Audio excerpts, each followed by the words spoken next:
नमस्कार दोस्तों, मैं डॉक्टर राजेश्वर तो आप देख रहे हैं खबरनामा हरियाणा। दोस्तों, जैसा कि हम सब जानते हैं कि हरियाणा में स्थानीय निकाय चुनावों का बिगुल बज चुका है। 2 मार्च को निकाय चुनाव होने जा रहे हैं। ऐसे में आज धर्मनगरी कुरुक्षेत्र में भाजपा के जिला कार्यालय में बुद्धिजीवी प्रकोष्ठ की बैठक आयोजित की गई है। इस बैठक में कई विषयों को लेकर चर्चा की गई है। बैठक में क्या खास विषयों पर चर्चा हुई और इन नगर परिषद चुनावों में भाजपा बुद्धिजीवी प्रकोष्ठ की क्या भूमिका रहेगी, इस विषय को लेकर हम बातचीत करेंगे भाजपा बुद्धिजीवी प्रकोष्ठ के प्रदेश सह संयोजक डॉक्टर ऋषिपाल मथाना जी से, जो लगातार सक्रिय हैं भाजपा में, लोकसभा चुनावों में भी सक्रिय रहे और विधानसभा चुनाव में भी सक्रिय रहे। अब क्या भूमिका रहेगी नगर परिषद चुनावों में? नमस्कार ऋषिपाल जी, सबसे पहले आपका खबरनामा हरियाणा में स्वागत है। सभी खबरनामा हरियाणा के दर्शकों को मेरा प्रणाम। ऋषिपाल जी, जैसे लोकसभा चुनाव में हमने देखा कि बुद्धिजीवी प्रकोष्ठ ने बड़ी अच्छी भूमिका निभाई थी। पूरे लोकसभा क्षेत्र में घूमे थे, भाजपा की जन कल्याणकारी नीतियों को जनता के बीच में पहुंचाया था। विधानसभा चुनाव में भी यही भूमिका रही। अब नगर परिषद चुनाव होने जा रहे हैं, तो बुद्धिजीवी प्रकोष्ठ की क्या भूमिका रहेगी? आज राजेश जी अपनी मुख्य रूप से 2 विषयों को लेकर यहाँ पर बैठक हुई।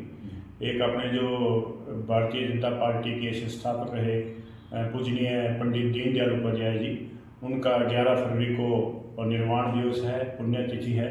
क्योंकि उन्होंने अपना लगभग 51 साल 4 महीने का पूरा जीवन अविवाहित रहते हुए, संगठन का प्रचारक रहते हुए सारा जीवन संगठन को दिया है। और अंतिम समय में 11 फरवरी को वो जब उत्तर प्रदेश से बिहार की तरफ जा रहे थे तो रेल के अंदर किन्हीं ने उनकी हत्या कर दी और रेलवे स्टेशन पर को डाल दिया था। तो इस प्रकार से उनका पूरा समर्पित जीवन रहा है। उनके समर्पित जीवन को ध्यान में रखते हुए 11 फरवरी को बुद्धिजीवी प्रकोष्ठ समर्पण दिवस के रूप में मनाएंगे। पहला विषय ये था कि हम उनका समर्पण दिवस मनाएंगे यहाँ पर इकट्ठे होकर, और दूसरा ये था कि जैसे ही आप सबको जानकारी है ही कि अभी 2 मार्च को अपने नगर परिषद के चुनाव होने हैं। हरियाणा में भी और देश में भी तीसरी बार भारतीय जनता पार्टी की सरकार बनी है, और पहली बार ऐसा हुआ कि हरियाणा में तीसरी बार कोई लगातार किसी पार्टी की सरकार बनी हो। ऐसा ही रिकॉर्ड हम कुरुक्षेत्र में बनाने जा रहे हैं। वो रिकॉर्ड जनता के दम पर, जनता के आशीर्वाद से और जनता की भावनाओं को ध्यान में रखते भारतीय जनता पार्टी हमेशा काम करती है।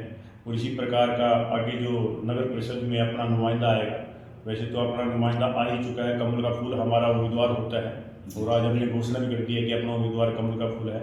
बुद्धिजीवी प्रकोष्ठ उसके लिए कार्य करेगी। बुद्धिजीवी प्रकोष्ठ जो है लोकसभा के चुनाव में भी टिकट डिक्लेयर होने से पहले ही डोर टू डोर शुरू कर दिया था। इसी प्रकार विधानसभा चुनाव में भी बुद्धिजीवी प्रकोष्ठ ने सारे नगर में और जिले में डोर टू डोर किया था। इसी प्रकार आज योजना बनाई है कि 11 तारीख को हम समर्पण दिवस मनाकर और 12 तारीख से हम सारे नगर में सरकार अपनी भारतीय जनता पार्टी की जो सरकार है, जो नीति है, उनका प्रचार प्रसार करेंगे और लोगों को अपनी पार्टी की तरफ आकर्षित करेंगे। डॉक्टर साहब, जैसे भाजपा सरकार ने ये पहल की थी पंचायत चुनावों के माध्यम से कि पढ़े लिखे लोग जो है राजनीति में आएंगे, और उसका असर देखने को भी मिला कि युवा पंचायतों में जो सरपंच आए और गांवों की दशा भी जो है बदल चुकी है। तो ऐसे में बुद्धिजीवी प्रकोष्ठ निसंदेह पढ़े लिखे बुद्धिजीवियों का ही संगठन है आपका।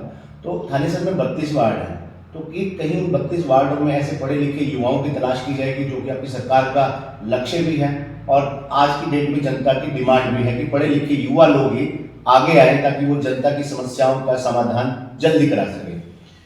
जी, हमारा एक पैमाना रहता है पढ़े लिखे आए, उसके से भी ज़्यादा ये रहता है कि व्यक्ति का जीवन सुचितापूर्वक हो, व्यक्ति का जीवन प्रमाणिक हो। भले ही वह थोड़ा कम पढ़ा लिखा हो, लेकिन उसकी दृष्टि, उसकी सोच राष्ट्रीय भाव की हो, देश भाव की हो। केवल एक पढ़ाई ही अपना कोई माध्यम नहीं होता। हाँ, पढ़ाई एक क्राइटेरिया हो सकती है कि अच्छा पढ़ा हुआ लिखा हो, लेकिन उससे ज़्यादा जो हम महत्व देते हैं उसकी समझ, राष्ट्र के प्रति उसका भाव, देश के प्रति उसका भाव, सेवा भाव, उसकी सुचिता, उसकी प्रामाणिकता, वो ईमानदारी से, सत्यता से लोगों की भावना के अनुसार काम कर सके, ऐसा अपना पैमाना रहता है। और हम आशा करते हैं कि संगठन ऐसे ही उम्मीदवार देगा और जनता ऐसे उम्मीदवारों को पसंद भी करती है।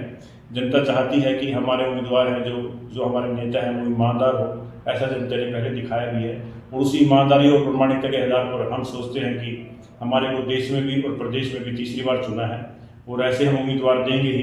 और इसलिए हमें जनता पर पूरा विश्वास है कि नगर परिषद में आने वाला जो चेयरमैन बनेगा वो भारतीय जनता पार्टी का बनेगा। डॉक्टर साहब, पहली बार ऐसा हुआ कि 1995 के बाद पहली बार ऐसा हुआ कि थानेसर में जो चेयरमैन ही है SC वर्ग की महिला के लिए आरक्षित हुई है।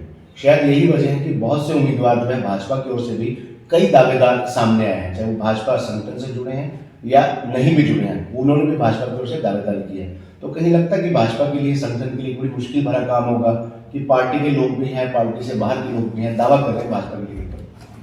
ऐसा कोई पार्टी के लिए संकट की बात नहीं है जी, क्योंकि पार्टी में कार्यकर्ता बहुत ज़्यादा है और हमेशा आवेदन भी करते हैं, लेकिन वो जब तक हमारे उम्मीदवार की घोषणा नहीं होती तब तक वो दिखते हैं कि ये अलग अलग अपना दावा कर रहे हैं। लेकिन जिस दिन घोषणा हो जाएगी तो सभी के सभी जितने भी कार्यकर्ता हैं वो कमल के फूल के नीचे आकर और जो उम्मीदवार आएगा उसके उम्मीदवार के पक्ष में वो कार्य करें। एक अक्सर इसी चेयरमैनी को लेकर एक बड़ा प्रश्न है जो लोगों के मन में जिज्ञासा पैदा कर रहा है, कहीं ना कहीं मुझे लगता है कि आप जैसा बुद्धिजीवी सही ढंग से उसका उत्तर दे सकता है कि 5-6 नाम अभी तक सामने आए हैं जो शहर में बोर्ड लगे हैं कि चेयरमैनी के दावेदार हैं, उनमें कुछ 3-4 चेहरे ऐसे भी हैं जो महिलाएं हैं जिन्होंने अपनी दावेदारी पेश की है, लेकिन खुद तो वो एससी समाज से आते हैं जिससे आपसे उनका दावा बनता है, लेकिन शादी उनकी जनरल कैटेगरी में, जनरल उसमें हुई है।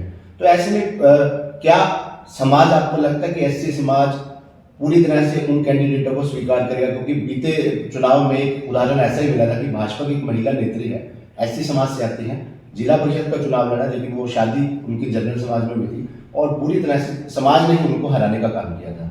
तो क्या लगता है कि ऐसा यहाँ पे ना देखने को मिले? हाँ, इन सब विषयों पर विचार करके, चर्चा करके, ये सारा विषय अपने केंद्रीय नेतृत्व होता है, प्रांतीय नेतृत्व का है, वो इन सब विषयों को उनके ये ध्यान में है भी, इन सब विषयों पर चर्चा करके और जो जनता के हित में होगा, जो कुरुक्षेत्र के हित में होगा, वो उम्मीदवार हम जनता को देने का काम करेंगे। जैसे बुद्धिजीवी संगठन है जो भाजपा के जितने कई प्रकल्प है, एससी मोर्चा है, किसान मोर्चा है, युवा मोर्चा है, ऐसे बुद्धिजीवी मोर्चा भी है, तो बुद्धिजीवी जो संगठन, इसकी क्या क्या काम रहते हैं, कार्य क्या क्या रहते हैं? वैसे तो मूलतः राजेश जी, कोई भी संगठन है, अपना विचार संगठन है, उनके 4 काम होते हैं, हर एक कहीं भी देख लें। पहला काम होता है जनसंपर्क, दूसरा काम होता है जन संग्रह और तीसरा काम होता है जन संस्कार और चौथा काम है जन योजना। हम 4 बिंदु पे काम करते हैं। पहला काम हम संपर्क का करते हैं, उसमें जो हमें अपने को लगता है उचित उनका हम संग्रह कर लेते हैं, उनको हम अपनी कार्य पद्धति में डालते हैं, उनको संस्कारित करते हैं और बाद में उनकी योजना करके उनको कार्यकर्ता बना लेते हैं, दायित्व देते हैं।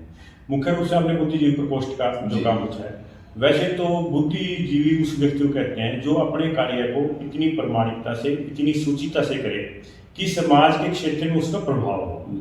भले वो एक किसान है, जैविक खेती करता है, दूसरे के स्वास्थ्य की चिंता करता है और दूसरे की स्वास्थ्य की चिंता करते हुए वो जैविक खेती करता है, लाभ को एक तरफ रख के, वो बुद्धिजीवी किसान है। ये केवल बुद्धिजीवी नहीं है कि केवल डॉक्टर है, वकील है, वो बुद्धिजीवी की श्रेणी में आते हैं।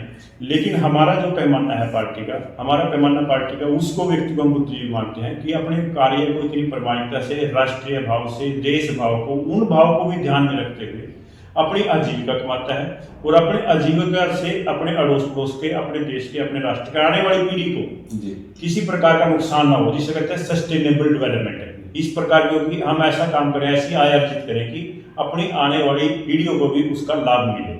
तो ये हमारी दृष्टि में वो लोग बुद्धिजीवी होते हैं और ऐसे लोगों को हम अपने साथ जोड़ते रहते हैं। अब 32 वार्डों में जल्द ही उम्मीदवारों की घोषणा हो जाएगी, सभी राजनीतिक दल अपने उम्मीदवारों का चयन करेंगे।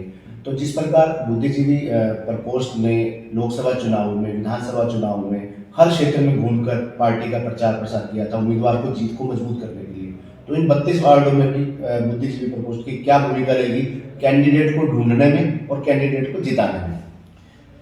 कैंडिडेट ढूंढने में लगी हुई है। जहां पर पार्टी हमारे से कोई मत, कोई सलाह करेगी तो हम भी अपना इस प्रकार का विचार दे सकते हैं, सब ओपन है, कह सकते हैं। और ये तो आप निश्चिंत रहें कि अपना बड़ा एक ग्राउंड स्तर पे काम करने वाला संगठन है और सबसे विचार विमर्श करके ही कैंडिडेट डिक्लेयर होता है। इसीलिए अपने यहाँ कोई किसी प्रकार का विरोध, रोष नहीं होता और कहीं ना कहीं सब में एक संस्कार होता है कि अपना उम्मीदवार कमल का फूल, हमारी पहचान कमल का फूल, हमारी शान कमल का फूल।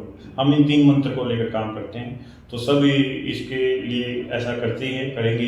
तो ऐसे हमें आशा है। धन्यवाद। तो ये थे ऋषिपाल, डॉक्टर ऋषिपाल मधाना जी, भारतीय जनता पार्टी बुद्धिजीवी प्रकोष्ठ के प्रदेश सह संयोजक है। लगातार भारतीय जनता पार्टी की केंद्र और प्रदेश सरकार की जन कल्याणकारी नीतियों का जनता के बीच में प्रचार भी कर रहे हैं और लोगों को भाजपा के साथ जोड़ने का काम भी कर रहे हैं। हे डैड, चंगी तरह खेडी चैंप। Any doubt? किदा खेडी आज बेको सुके सुके दाग बेको नो डाउट इन्ना सुक्के दागा ਲਈ ਹੈ ਸਰਫ ਐਕਸਲਮੈਟਿਕ ਹੁਣ ਨਵੇਂ ਪੈਕ ਵਿੱਚ SPP ਟੈਕਨੋਲੋਜੀ ਦੇ ਨਾਲ ਇਹ ਜ਼ਿੱਦੀ ਸੁੱਕੇ ਦਾਗ ਕੱਢੇ ਸੈਮੀ ਆਟੋਮੈਟਿਕ ਮਸ਼ੀਨ ਵਿੱਚ ਹੀ ਐਨੀ ਡਾਊਟ ਨਵਾਂ ਸਰਫ ਐਕਸਲਮੈਟਿਕ